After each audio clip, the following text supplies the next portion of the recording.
Welcome my students and my viewers once again. कुछ बच्चों ने रिक्वेस्ट की है कि मेल कांस्टेबल हरियाणा पुलिस का जो एग्ज़ाम हुआ है थोड़े दिन पहले, उसके इंग्लिश पार्ट को सॉल्व करना है, तो वही आपके लिए सॉल्व कर रहा हूँ। 5 क्वेश्चंस हैं।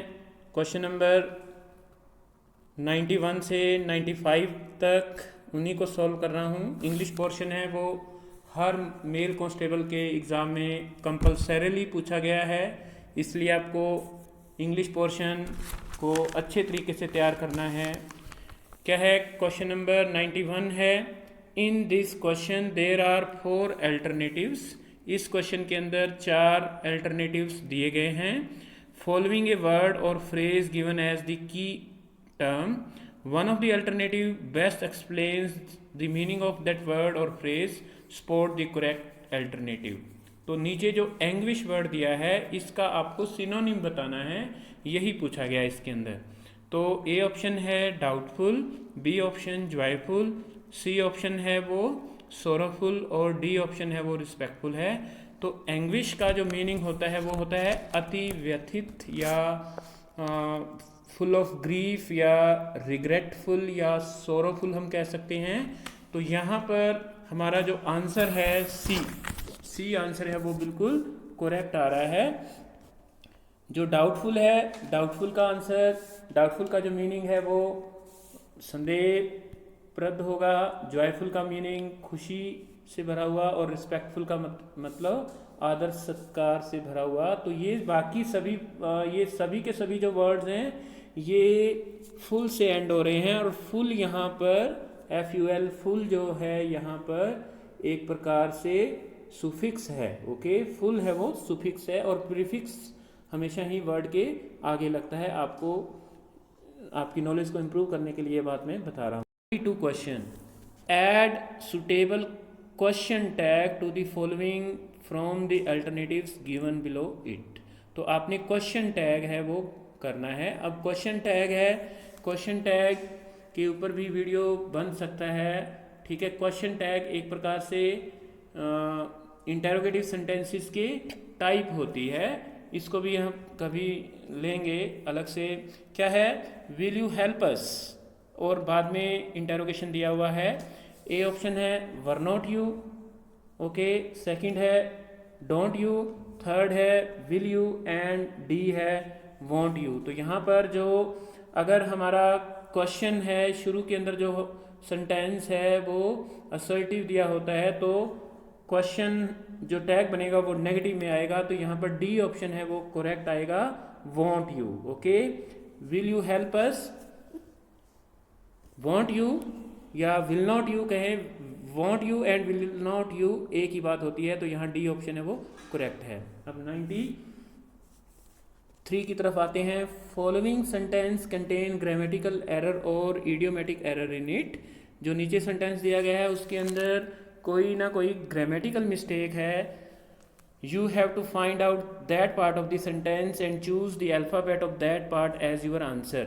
और सेंटेंस दिया हुआ है, although they listen to me but their actions prove otherwise. हालांकि वो मेरी बात को सुनते थे लेकिन उनके एक्शन है वो उल्टा थे, ठीक है। तो अब देखो ये क्वेश्चन है वो कंजंक्शन का क्वेश्चन है, ठीक है। कंजंक्शन के ऊपर मैंने वीडियो बनाया हुआ है, ठीक है। सभी के सभी जो पार्ट ऑफ सेंटेंस है 8 पार्ट होते हैं, उसके ऊपर वीडियो बनाया गया है। और बेसिकली एक क्वेश्चन हर एग्जाम में पार्ट्स ऑफ स्पीच से पूछा गया है, जिसके ऊपर वीडियो मैं बहुत दिन पहले इन एग्ज़ाम्स को देखते हुए बना चुका हूँ। आप उसको देख लीजिए, easy English NCERT e learning with Chandrapal. आप प्लेलिस्ट के अंदर जाएंगे तो प्लेलिस्ट में बेसिक वीडियो, बेसिक ग्रामर है, उसके अंदर ये सब 15 वीडियोस हैं वो बने हुए हैं। आप उनको ध्यान से देखिए, आपको बहुत हेल्पफुल रहेगा। ये मैंने स्कूल स्टूडेंट, कॉलेज स्टूडेंट और यूनिवर्सिटी स्टूडेंट्स के बेसिक ग्रामर को देखते हुए बनाए हैं ताकि वो अपनी ग्रामर को इम्प्रूव कर सके। तो आल्दो है, आल्दो के साथ यट लगेगा, ओके, आल्दो के साथ यट लगेगा, इसलिए बट नहीं लगेगा यहाँ पर, आल्दो के साथ यट होता है, इसलिए जो ए ऑप्शन है वो करेक्ट है। बी ऑप्शन, सी ऑप्शन और डी ऑप्शन है वो जाने की ज़रूरत नहीं है, एक्सप्लेन करने की ज़रूरत नहीं है। ये केवल मैं कहता हूँ 7th क्लास का क्वेश्चन है, बिल्कुल भी आंसर है वो आसान था इसका। अब आते हैं नेक्स्ट क्वेश्चन 94 की तरफ। Fill in the blanks with right form of verb given in the bracket from the alternative given below. Okay, तो आपने फिलअप करना है ये। My request has been dash to by the officer और accede दिया हुआ है और इसको आपने भरना है। अब देखो ये क्वेश्चन है वो एक्टिव वाइज पैसिव वाइज का भी हो सकता है, ये टेंसेस का भी हो सकता है, बिल्कुल इजी क्वेश्चन है। हैज़ बीन दिया हुआ है और हैज़ बीन और साथ में क्या है कि बाय दिया हुआ है, ये पैसिव वाइज सेंटेंस है। इसके अंदर ए ऑप्शन में एसिडेड दिया हुआ है, बी ऑप्शन के अंदर एसेशनल दिया हुआ है, सी के अंदर एसिड दिया हुआ है और एसेसिनेशन डी के अंदर दिया हुआ है। तो यहाँ पर हमारा जो आंसर आएगा वो ए ऑप्शन है वो करेक्ट आएगा, क्योंकि हैज़ बीन के बाद पैसिवाइज लगाएंगे तो एसिडिड होगा। और इसका जो एसिड का जो मीनिंग होता है वो होता है टू एक्सेप्ट और टू एडमिट और टू कन्फेस और एग्री टू डिमांड, किसी के साथ सहमत हो जाना एसिड बोलते हैं। My request has been acceded to by the officer, मेरी रिक्वेस्ट है उसको स्वीकार कर लिया गया है ऑफिसर के द्वारा। लास्ट क्वेश्चन है 95। Give one word substitute for the following from the alternate given below it. तो आपको वन वर्ड सब्स्टिट्यूशन है वो बताना है कि जो इसको एक वर्ड के अंदर कैसे एक्सप्रेस कर सकते हैं।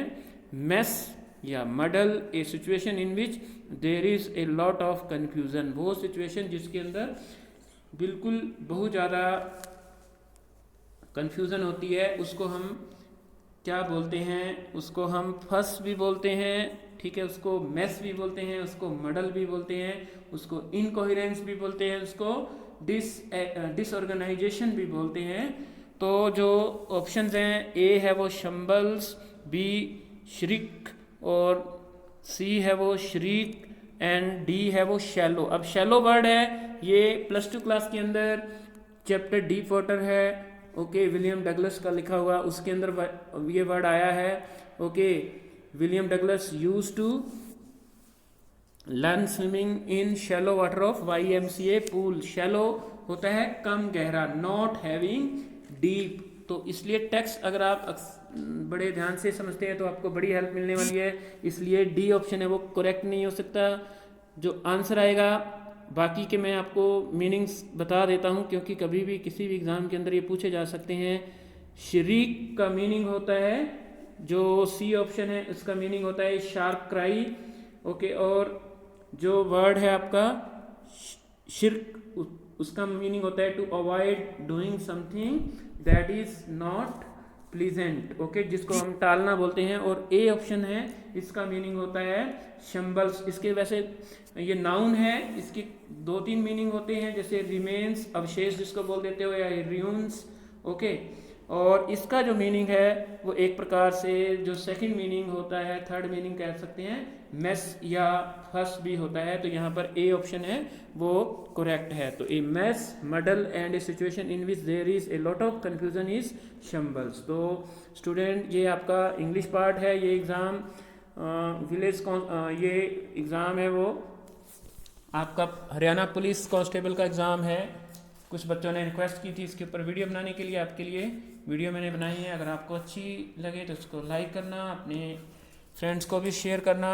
आज के लिए इतना ही। कल एक नई वीडियो है वो आपके लिए विलेज कांस्टेबल पर ही लाई जाएगी, क्योंकि उसके अंदर काफ़ी पेपर हुए हैं। तब तक के लिए सभी को good bye and have a nice day.